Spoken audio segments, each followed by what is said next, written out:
आज चर्चा करते हुए सभी माननीय सदस्यगण अपना अपना मत रखा है।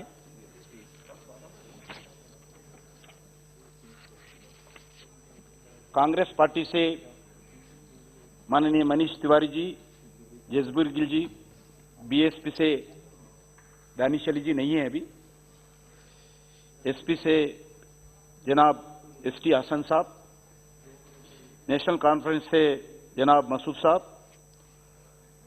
आप पार्टी से भगवंत मान, शिवसेना से आदरणीय विनायक राउत जी, वाईएसआर से चंद्रशेखर जी, मुस्लिम लीग से बशीर अहमद जी, एनसीपी से बहन सुप्रिया जी, भारतीय जनता पार्टी से बहन मीनाक्षी लेखी जी और विजेंद्र सिंह जी अपना अपना मत रखे हैं।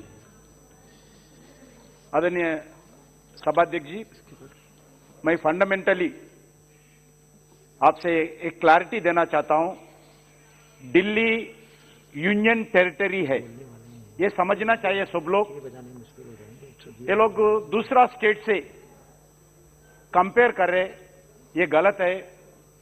दिल्ली एक union territory with limited powers assembly के साथ है, दूसरा स्टेट के जैसे अधिकार नहीं है।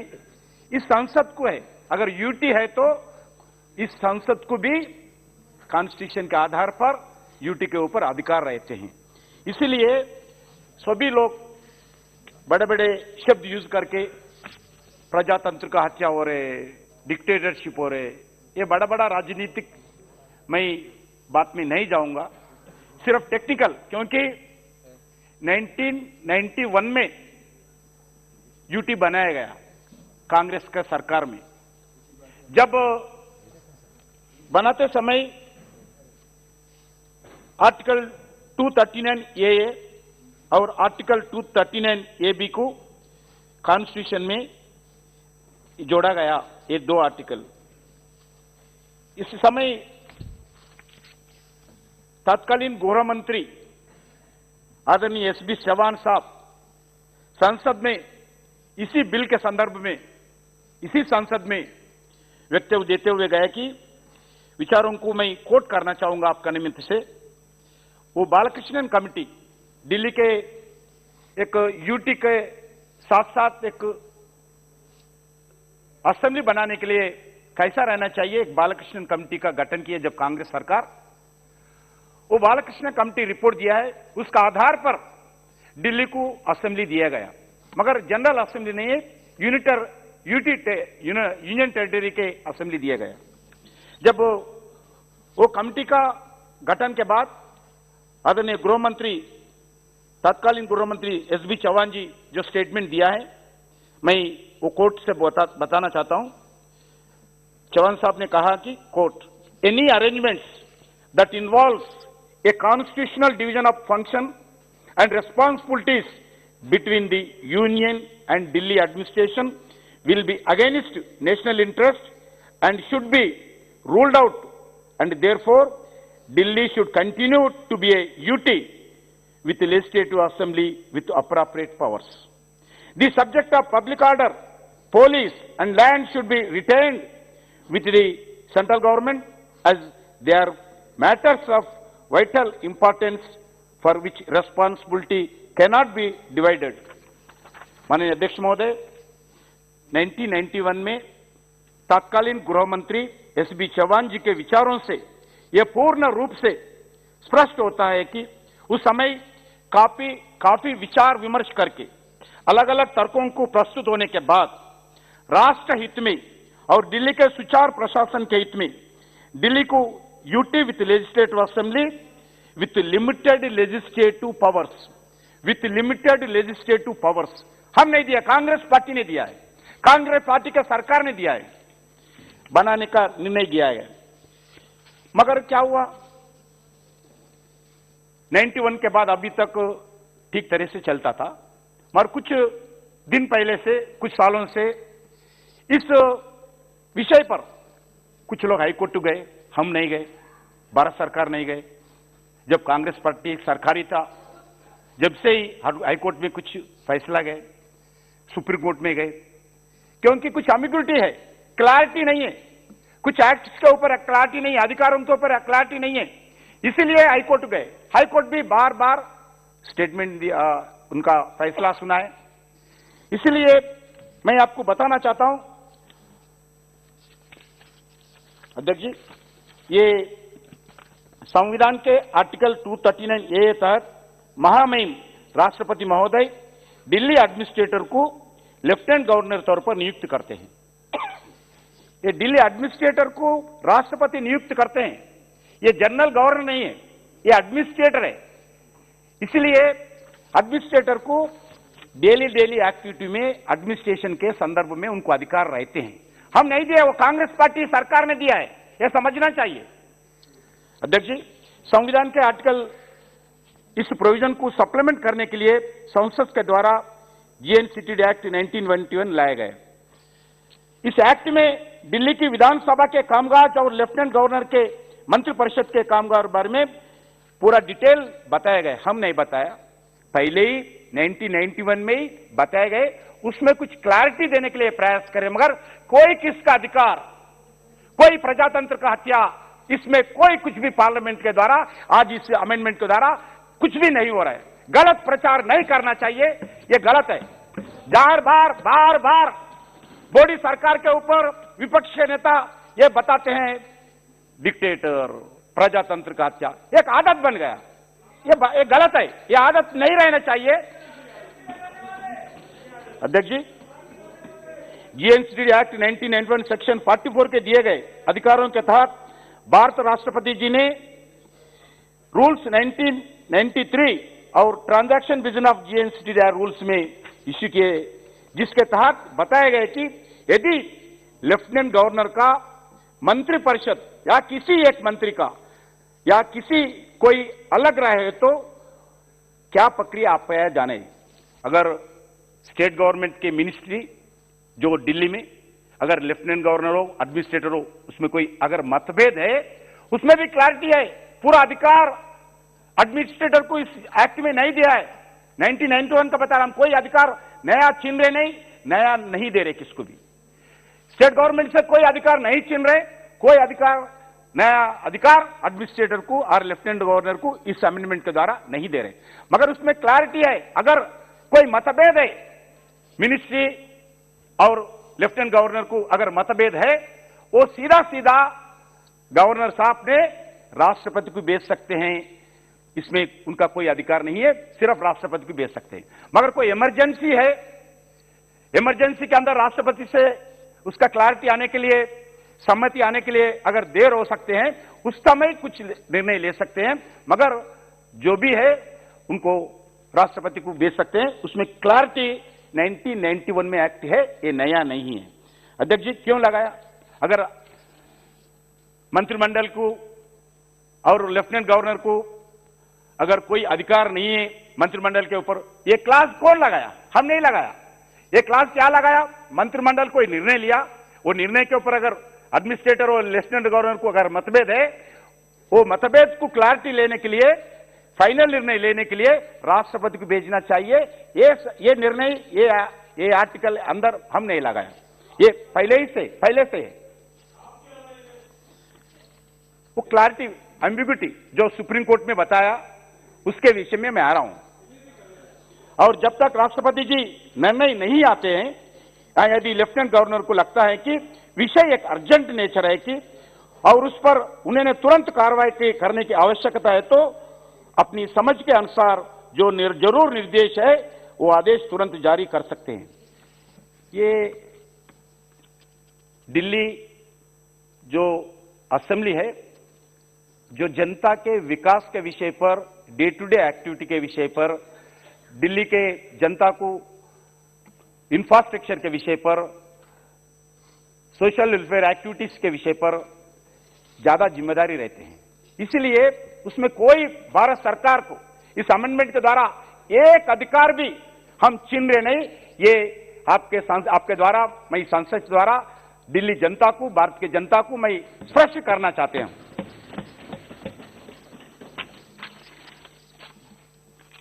अध्यक्ष जी और डैनी शैली जी बताए, the bill is as per the constitutional scheme of things and also as per the honourable bar high courts ने एम्बिग्यूटी रहना चाहिए। लेफ्टिनेंट गवर्नर का क्या अधिकार है, असेंबली का क्या अधिकार है, मुख्यमंत्री जी का, मैं बताता हूं। मैं आपका आ रहा हूं। चाहते रहे होंगे। हाँ, एम्बिग्यूटी को क्लैरिटी देना चाहते हैं। ठीक है। और दूसरा, सुप्रिया जी, आप जी आदरणीय, आप बताते अंडर आर्टिकल 239 आप, मैं दक्षिण से आता हूं मगर हिंदी में बोल रहा हूं। ठीक है, ओके, बोलिए, आप बोलिए। ठीक है, अच्छा बोल रहे हैं, बहुत अच्छा बोल रहे हैं। Under article 239 of constitution, LG is the administrator of the union territory. बहन जी, आपका जो क्वेश्चन है पूछना। Under article 239 of constitution, LG is the administrator of the union territory. His position is different from the governor of other states. He has the independent executive powers. He has the authority to refer matters where he disagrees with the elected government of the state to the president, whose decision is final as per the Article 239 AA4. Ultimately, LG का, lieutenant governor का, administrator का final नहीं है, महामहिम राष्ट्रपति जी का अधिकार final होता है, इसमें कोई एम्बिग्यूटी है तो। The honourable court has endorsed the above position. ये कोर्ट भी जो 99 में कांग्रेस पार्टी जो एक्ट बनाया उसको एंडोर्स भी किया है। Cooperative federalism, the bill promote the cooperative federalism and will improve the coordination with the GNCTD, consistent with its status as a UT.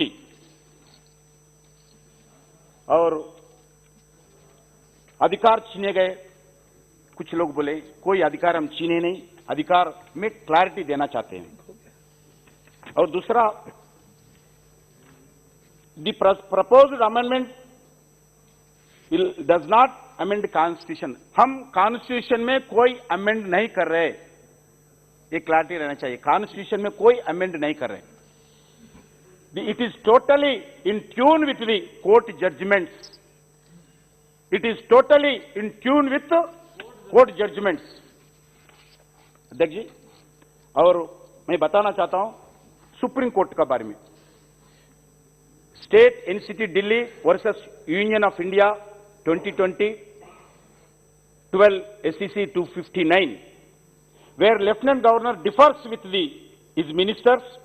Lieutenant Governor is supposed to refer the matter to the President for decision and act according to the decision given there by the President. Supreme Court ने आदेश दिया है. It means that the Council of Ministers is supposed to convey its decision to the Lieutenant Governor to enable the Lieutenant Governor to, from his view, thereupon the decision cannot be implemented without referring the same to the Lieutenant Governor in the first instance. The decision here touches upon the government of UT. Sir, state NCT other court judgment के बारे में बताता हूं। State NCT Delhi versus Union of India 2018, SCC 501 2018, SCC online SC 661 at page number 649. Articles 239AA and 239AB read with the provisions of the GNCTD Act 1991 and corresponding 1993 TBR indicates that the Lieutenant Governor, being the administrative head, shall be kept informed with respect to the all decision taken by the Council of Ministers. जो निर्णय लेते हैं, हम इसमें आज भी amendment यही बताए, फिर एक बार एम्बिग्यूटी हटाने के लिए यही बताए, जो निर्णय मंत्रिपरिषद लेते हैं वो निर्णय लेफ्टिनेंट गवर्नर जी को समय समय पर बताना चाहिए। यही इसमें कोर्ट भी उसमें एंडोर्स किया है। It improves so as to kept him apprised in order to enable him to exercise the powers conferred upon him under Article 239 AA4 and proviso thereafter. Another judgment from State NCT Delhi versus Union of India 2018. The scheme as delineated by the 1991 Act and the 1993 rules clearly indicates that the Lieutenant Governor has to be kept informed all proposals, agendas, before meeting only agendas का बात करूं मैं, proposals, agendas of a meeting and decisions taken. पहले ही बताना चाहिए, निर्णय लेने के बाद बताना चाहिए, ये हाईकोर्ट भी एंडोर्समेंट किया है. The communication of the decisions is necessary to enable the Lieutenant Governor to perform duties and obligations to the oversee the administration of GNCTD, and where he is of a different of opinion, he can make a reference to the President. उसमें भी बताया राज्य सरकार cabinet assembly कोई निर्णय लिया है, उसमें अगर एडमिनिस्ट्रेटर डिफर किया तो वो उस विषय पर महामहिम राष्ट्रपति को भेज सकते हैं. यह अधिकार सुप्रीम कोर्ट में भी, हाई कोर्ट में भी बार बार क्लैरिटी दिया है. दूसरा, the Delhi Netaji Subhas of technology bill 2015 के संदर्भ में भी स्टेट गवर्नमेंट ने इस जो अमेंडमेंट्स किया है वो अमेंडमेंट्स को एक्सेप्ट किया है. मेरे पास डिटेल्स है. दूसरा, आज देश में 3 तरह राज्यों का एडमिनिस्ट्रेटिव एंड लेजिस्लेटिव व्यवस्था है. हम सब समझना चाहिए. ये उत्तर प्रदेश और दिल्ली को संबंध नहीं है. उत्तर प्रदेश का सरकार अलग है, उनका अधिकार अलग है असेंबली का, दिल्ली का असेंबली का अधिकार अलग है. हरियाणा का असेंबली का अधिकार अलग है असेंबली का, दिल्ली का असेंबली का अधिकार है. Full fledged states, UP, MP, AP, HP जैसा अलग अलग दूसरा स्टेट्स है, उनका फुल फ्लेड्जेड स्टेट्स है देश में. दूसरा, यूनियन टेरिटरीज है, अंडमान, लक्षद्वीप, चंडीगढ़ एक्सेट्रा, वो अलग है. UT with legislative assembly with limited powers. 3 प्रांत है अभी एक दिल्ली है, दूसरा पांडिचेरी है, अभी नया बनाया सो जम्मू कश्मीर भी है. ये 3 स्टेट्स है, UTs with legislative assembly with limited powers. हम पूरे देश में जो असेंबली चलते हैं उस विषय पर बात करते हुए प्रजातंत्र का हत्या हुआ, ये गलत है. उसका कुछ लिमिटेड पावर्स है, उस आधार पर ही सरकार चलना पड़ेगा. क्योंकि जो अधिकार, जो कॉन्स्टिट्यूशन इस असेंबली में यही संसद किया है, इस संसद का जो आदेश है, निर्णय है, जो एक्ट है, जो भी स्टेट है उसका पालन करना पड़ेगा. उसका पालन करना पड़ेगा. हम बात कर सकते हैं, भाषण दे सकते हैं, उसके आधार पर ये संसद का एक्ट नहीं बदल सकते. स्टेट का अधिकार अलग अलग है, यूनियन टेरिटरीज का अधिकार अलग अलग है, यूनियन टेरिटरीज विथ असेंबलीज का अधिकार अलग अलग है. ये भी सब समझना चाहिए क्योंकि अपन पढ़े लिखे हैं, रेस्पेक्टेड ऑनरेबल मेंबर्स है. ये समझ के बोलना चाहिए. अगर हमें गलती है हम मानने को तैयार है, अगर बिना गलती से अगर गालियां दे तो हम सुनने वाले नहीं है. संविधान के अनुसार एनसीटी दिल्ली एक्ट 1991 अनुसार दिल्ली एक union territory with legislator with limited powers का एक स्टेट है. ऑनरेबल कोर्ट ने सभी अपने निर्णयों में यह स्पष्ट किया है कि दिल्ली एक यूनियन टेरिटरी है. इस अमेंडमेंट का उद्देश्य सिर्फ उत्पन्न हुई अस्पष्टताओं को हटाने के लिए. यहां सभी प्रस्तावित संशोधन कोर्ट के द्वारा दिए गए निर्णयों के अनुरूप है, कोई गलत नहीं. इसी से दिल्ली की लोगों का भला होगा और प्रशासनिक व्यवस्था बेहतर होगी.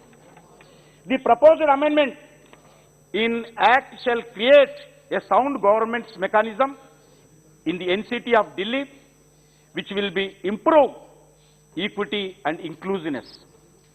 And the amendments proposed will lead to transparency and clarity in governments in the NCT of Delhi and thus enhance public accountability. अध्यक्ष जी, जीएनसीटी एक्ट 1990 के संसद के द्वारा बनाया गया था. इस एक्ट को लगातार अलग अलग फोरम के ऊपर चर्चा हो रहे थे. ये हमारा कारण नहीं हुआ। एक्ट हमने नहीं बनाया, मोदी साहब ने नहीं बनाया, मोदी सरकार जी नहीं बनाया, नहीं तो अमित शाह साहब नहीं बनाया, उससे पहले राजनाथ सिंह जी राजनीतिक समय नहीं बनाया। वो 1991 में कांग्रेस के जमाने में एसबी जवान होम मिनिस्टर जी थे, वो जमाने में बनाए थे। जेएनसीटीसी एक्ट के बारे में ऑनरेबल दिल्ली हाईकोर्ट में, ऑनरेबल सुप्रीम कोर्ट में केसेस फाइल हुआ, अनेक बार में कोर्ट में सुनाई हुई। ऑनरेबल हाईकोर्ट ने और ऑनरेबल सुप्रीम कोर्ट ने जेएनसीसी एक्ट के बारे में जजमेंट सुनवाई।